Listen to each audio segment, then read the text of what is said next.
রাধে রাধে। ওম নমো ভগবতে বাসুদেবায়।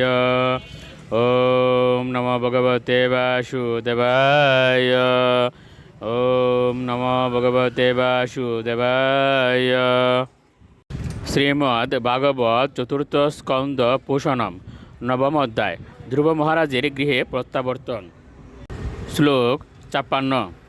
প্রাকারৈ গুপুরাগারৈ শতকুম্ভ পরিচ্ছদয় সর্বতো অলঙ্কৃতম শ্রীমদ্ বিমান শিখর দুবি। অনুবাদ: নগরীর সমস্ত প্রাসাদ, নগরদ্বার এবং প্রাচীর স্বর্ণময় পরিচ্ছদে বিভূষিত হয়েছিল। প্রাসাদের শিখরগুলি উজ্জ্বলভাবে শোভা পাচ্ছিল এবং নগরীর চতুর্দিকে উড়ে বেড়াচ্ছিল যে সমস্ত বিমান, সেগুলির শিখরগুলিও অত্যন্ত সুন্দরভাবে শোভা পাচ্ছিল। শ্লোক ৫৭। মৃষ্টচতর রতাট্টমার্গম চন্দন চর্চিতম লাজাক্ষতয় পুষ্পফলৈ স্তণ্ডুলরি বলিবিরউতম। অনুবাদ: নগরের সমস্ত চত্বর, রাজপথ, গলি এবং রাস্তার মোড়ে বসবার উচ্চ স্থানগুলি খুব ভালো করে পরিষ্কার করা হয়েছিল এবং চন্দন জলে সিক্ত করা হয়েছিল। আর কই, জব, ধান, ফুল, ফল এবং অন্য অনেক প্রকার মাঙ্গলিক উপহার সামগ্রী নগরীর সর্বত্র চড়ানো হয়েছিল। শ্লোক ৫৮ ও ৫৯।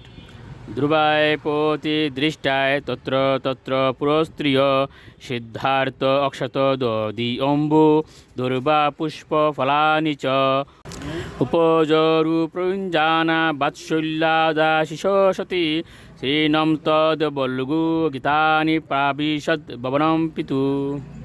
অনুবাদ: এইভাবে যখন ধ্রুব মহারাজ পথ দিয়ে যাচ্ছিলেন, তখন সমস্ত সতী পুর ললনাগণ তাকে দর্শন করার জন্য সমবেত হয়েছিলেন এবং বাৎসল্য স্নেহে তারা তাকে আশীর্বাদ করে তার উপর শ্বেত সরসর্প, জব, দই, জল, দুর্বা, ফল এবং ফুল বর্ষণ করেছিলেন। এইভাবে ধ্রুব মহারাজ তাদের মনোহর গীত শ্রবণ করতে করতে তার পিতার প্রাসাদে প্রবেশ করেছিলেন। শ্লোক ৬০।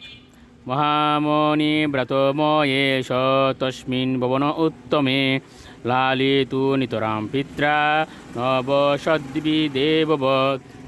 অনুবাদ: তারপর ধ্রুব মহারাজ বহু মূল্যবান মণিরত্নে সজ্জিত তার পিতার প্রাসাদে বাস করেছিলেন।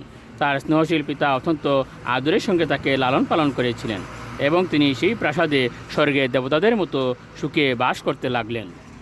রাধে রাধে।